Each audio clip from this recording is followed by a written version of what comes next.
Imagínate por un momento que alguien en 1790, en pleno estallido de la Revolución Francesa, cuando media Europa celebraba la libertad, el fin de la tiranía y el nacimiento de un mundo completamente nuevo, se levantara y dijera: «Parad, esto va a terminar en carnicería, los campos se van a teñir de sangre y al final un militar se quedará con todo el poder». En aquella época cualquiera lo habría tomado por un loco, por un pesimista incapaz de comprender el espíritu de su tiempo. Pero apenas 3 años después llegó el terror de Robespierre. La guillotina trabajaba sin descanso, y poco tiempo más tarde un joven general llamado Napoleón Bonaparte concentró el poder en sus manos hasta proclamarse emperador. Aquel hombre no tenía una bola de cristal, lo que sí tenía era una comprensión extraordinaria de cómo funcionaban las sociedades y de lo que ocurre cuando intentamos reconstruirlas desde cero. Se llamaba Edmund Burke. Hoy suele presentarse de forma muy simplista, como el padre del conservadurismo moderno, pero esa etiqueta se queda muy corta. Burke fue un político que defendió a los rebeldes americanos frente al propio Imperio Británico, que denunció los abusos cometidos en la India, que luchó por los derechos de los católicos irlandeses y que además revolucionó nuestra forma de entender la belleza, el miedo y las emociones humanas. En este vídeo vamos a recorrer su vida, sus ideas y sus grandes batallas para descubrir por qué, más de 2 siglos después, sigue siendo uno de los pensadores más incómodos y al mismo tiempo más actuales de la historia. Pero para entender cómo pudo anticipar el desastre de la Revolución Francesa, primero tenemos que entender quién era, porque en realidad su propia vida explica casi todas sus ideas. Edmund Burke nació en Dublín, en Irlanda, en 1729, y desde el mismo momento en el que vino al mundo, quedó atrapado entre dos realidades enfrentadas. Su madre era católica y su padre protestante. Hoy esto puede parecernos un detalle sin importancia, pero en la Irlanda del siglo XVIII esa diferencia marcaba una vida entera. Los católicos sufrían fuertes restricciones políticas, económicas y sociales. Eran en la práctica ciudadanos de segunda. Crecer en ese ambiente hizo que Burke desarrollara muy pronto una profunda aversión hacia la persecución religiosa y un enorme aprecio por la tolerancia. De joven se trasladó a Londres para estudiar Derecho, aunque pronto descubrió que aquello no era lo suyo. La teoría jurídica le interesaba mucho, menos que la política real. Quería participar en los grandes debates de su tiempo, no limitarse a estudiarlos desde un escritorio. Así terminó entrando en el Parlamento británico como miembro del partido Whig. Simplificando mucho, los Whigs representaban al sector más favorable a limitar el poder de la corona y a fortalecer las libertades del Parlamento y de los ciudadanos. Burke no era un aristócrata encerrado en un castillo y escribiendo tratados filosóficos. Era un político de primera línea, un orador brillante y un parlamentario que pasó buena parte de su vida enfrentándose cara a cara con los grandes problemas de su época. Sin embargo, antes de convertirse en uno de los grandes políticos británicos, escribió un libro que nos ofrece una pista fundamental para entender toda su filosofía posterior.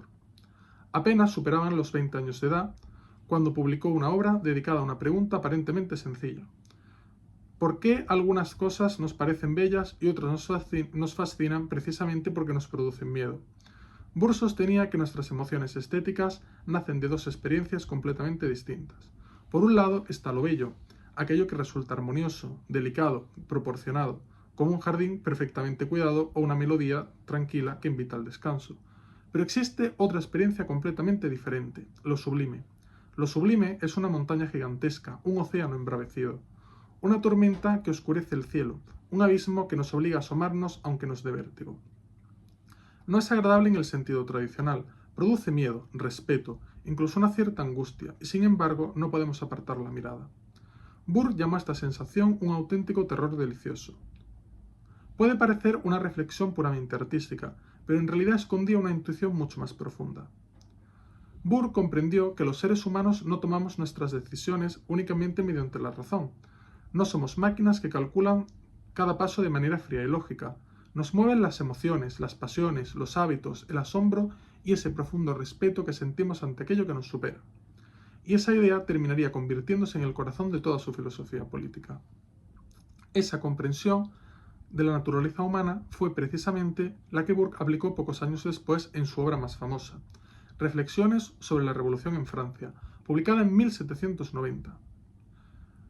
Mientras buena parte de los intelectuales europeos celebraban que Francia estuviera derribando el antiguo régimen para construir una sociedad completamente nueva basada en la razón y en los derechos del hombre, Burke veía algo muy distinto.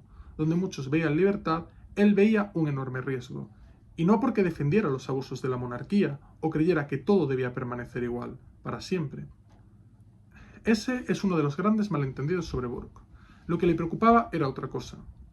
Creía que los revolucionarios estaban actuando como si una sociedad entera pudiera diseñarse desde un despacho, igual que un arquitecto diseña un edificio sobre un plano.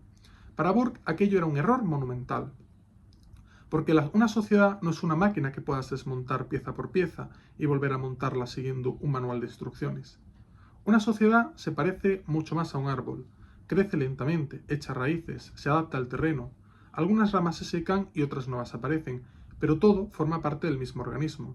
Si quieres que siga creciendo, puedes podarlo, puedes quitar las ramas enfermas, incluso puedes injertar otras nuevas, pero si decides arrancarlo para plantar otro distinto, no puedes sorprenderte cuando descubras que durante mucho tiempo no habrá sombra ni frutos.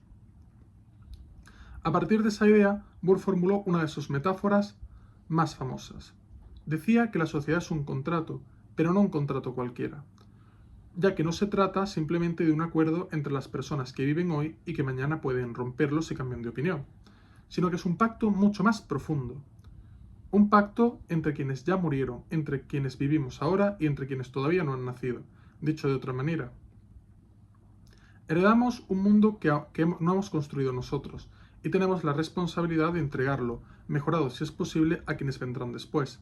Las leyes que respetamos, los tribunales, las instituciones, las costumbres, las normas de convivencia, nada de eso apareció porque una persona especialmente brillante tuviera una ocurrencia una mañana cualquiera, sino que son el resultado del ensayo y error, de millones de personas que acertaron unas veces y se equivocaron otras, hasta construir un orden social que, con todos sus defectos, había demostrado ser capaz de mantenerse en pie.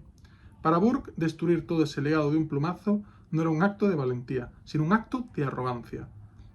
Es aquí donde aparece una de las ideas más polémicas de toda su filosofía. Burke defendía el valor del prejuicio. Hoy esa palabra nos suena inmediatamente a intolerancia, a discriminación o fanatismo, pero él utilizaba el término en un sentido muy diferente.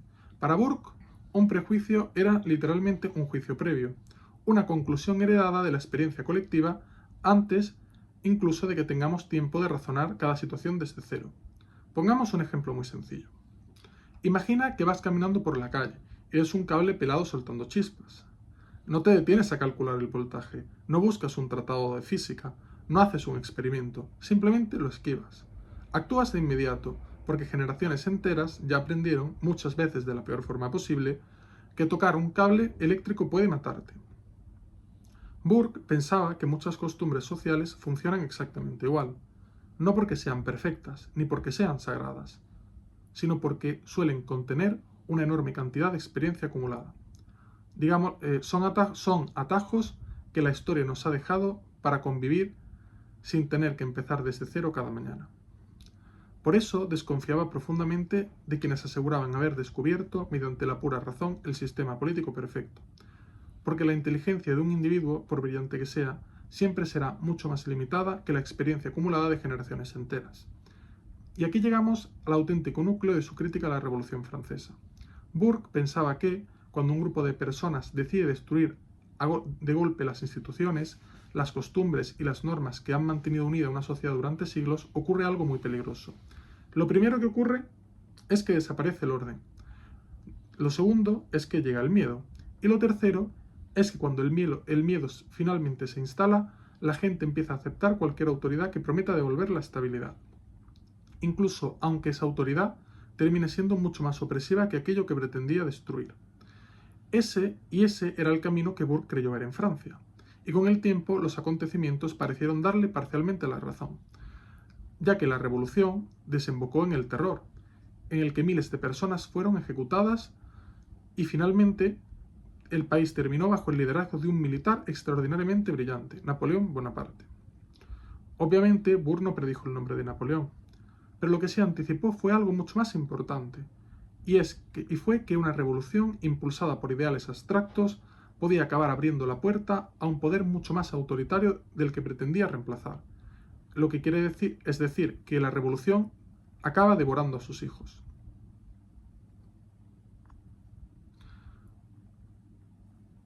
Llegados a este punto, resulta muy fácil sacar una conclusión equivocada.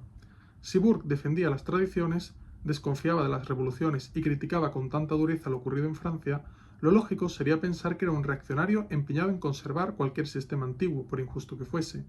Pero aquí aparece la gran paradoja de su vida, y también la razón por la que sigue siendo un pensador tan difícil de encasillar. Porque, mientras condenaba la Revolución Francesa, Burke se convirtió en uno de los mayores defensores de los colonos americanos durante la Guerra de Independencia. A primera vista parece una contradicción, ya que ¿cómo puede criticar alguien una revolución y al mismo tiempo defender otra? Pues la respuesta está en la forma en la que Burke entendía la libertad. Los revolucionarios franceses afirmaban estar creando derechos completamente nuevos, universales y derivados únicamente de la razón. Y Burke, en cambio, sostenía que los colonos americanos no estaban inventando nada nuevo, sino que lo que hacían era reclamar unos derechos que ya les pertenecían como ciudadanos británicos y que el propio gobierno de Londres estaba violando. Cuando el Parlamento imponía impuestos a las colonias sin permitirles representación política, Burke veía un abuso de poder y por eso defendió públicamente a los americanos.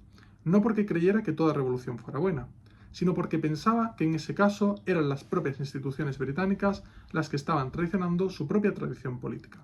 Es una diferencia sutil, pero también fundamental.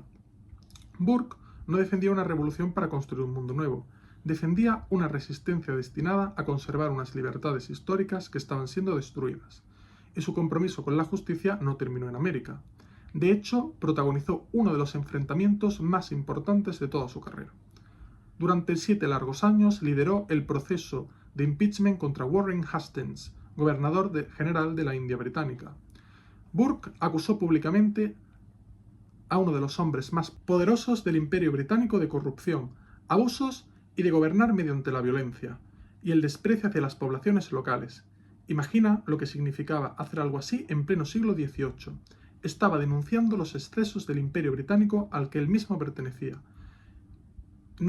Esta no era precisamente la postura más cómoda para hacer carrera política.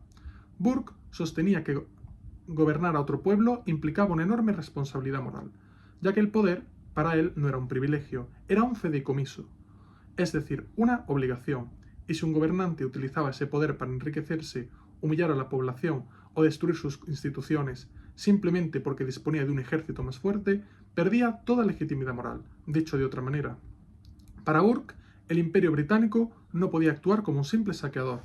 Si decía representar a la civilización y a la ley, debía comportarse conforme a sus principios. Esa misma lógica también explica su defensa de Irlanda. Burke nunca olvidó el país en el que había nacido. Conocía perfectamente las restricciones que sufrían los católicos y denunció repetidamente las leyes que los discriminaban. Lo hizo aun sabiendo que aquella postura le generaría enemigos dentro de su propio entorno político. Y este detalle resulta importante, porque desmonta otro tópico sobre él. Burke no defendía las tradiciones porque creyera que todo lo heredado fuera bueno, ni muchísimo menos. Sabía perfectamente que las tradiciones también podían contener enormes injusticias. Por eso, lo que él sostenía era algo bastante más complejo, que incluso cuando una institución necesitaba ser reformada, destruir todo el sistema solía generar más problemas todavía mayores. Y aquí, por fin, todas las piezas empiezan a encajar. Burke apoyó a los colonos americanos, denunció los abusos del Imperio británico en la India, defendió mayores derechos para los católicos irlandeses y al mismo tiempo criticó con dureza la Revolución Francesa. Si miramos estos episodios por separado, parecen contradictorios, pero vistos en conjunto responden a un mismo principio. Burke nunca estuvo en contra del cambio. De lo que estaba en contra era de la destrucción indiscriminada, ya que él creía que una sociedad sana debía corregir sus errores, debía reformarse, debía adaptarse, pero sin romper aquellos pilares que permitían mantener la convivencia y la estabilidad. Para él, esa era la diferencia entre un cirujano y un pirómano. El cirujano corta para salvar al paciente, mientras que el pirómano también destruye, pero cuando lo hace solo quedan cenizas. Toda esa trayectoria nos deja una idea que sigue siendo sorprendentemente actual. Burke ya que Burke nunca dijo que las sociedades debieran permanecer inmóviles. De hecho, escribió una frase que resume casi toda su filosofía, y es que un Estado que carece de los medios para cambiar, también carece de los medios para conservarse. Es una frase brillante, porque rompe por completo el estereotipo que suele hacerse sobre él. Burke sabía que toda sociedad necesita cambiar, ya que las leyes envejecen, las instituciones se corrompen y los problemas cambian, pero por eso las soluciones también deben cambiar. Lo importante no era si había que reformar una sociedad, lo importante era cómo hacerlo. Aquí Burke distinguía dos formas completamente distintas de afrontar el cambio. La primera consistía en reformar. Imagina, por ejemplo, una casa antigua. El tejado tiene goteras y algunas vigas necesitan ser sustituidas. La instalación eléctrica ya no cumple su función. Lo sensato sería reparar aquello que está roto, reforzar la estructura y conservar todo aquello que sigue funcionando. La segunda opción consiste en llegar con dinamita y derribar la casa entera, y confiar en que mientras construyes una vivienda perfecta podrás arreglártelas viviendo entre los escombros. Esa era para Burke el error de las grandes revoluciones impulsadas por teorías abstractas, ya que destruir un orden imperfecto es relativamente fácil, pero lo verdaderamente difícil es construir otro mejor. Y mientras tanto, pues la sociedad sigue teniendo que comer, que trabajar, que educar a sus hijos, que impartir justicia y que resolver conflictos. El vacío nunca permanece vacío durante mucho tiempo, ya que tarde o temprano alguien termina ocupándolo. Y puede parecer un debate lejano, un filósofo irlandés en el siglo XVIII, la Revolución Francesa. Pero basta con mirar alrededor para comprobar que la discusión sigue estando completamente viva. Hoy seguimos escuchando discursos que prometen solucionar todos los problemas empezando desde cero. Políticos, ideólogos y líderes de todos y todo tipo presentan recetas aparentemente perfectas para construir una sociedad ideal. Cambia la ideología, cambian los protagonistas, pero la promesa suele ser la misma. Destruyamos lo que existe y construyamos algo completamente nuevo. Burke nos obliga a hacer una pregunta incómoda. ¿Y si las instituciones que tanto criticamos contienen más sabiduría de la que imaginamos? ¿Y si algunas tradiciones han sobrevivido no porque sean perfectas, sino porque resolvieron problemas que nosotros ya hemos olvidado? Eso no significa que todo deba conservarse, sino que lo que significa es que antes de derribar un edificio conviene entender por qué sigue en pie. Volvamos ahora al principio del vídeo.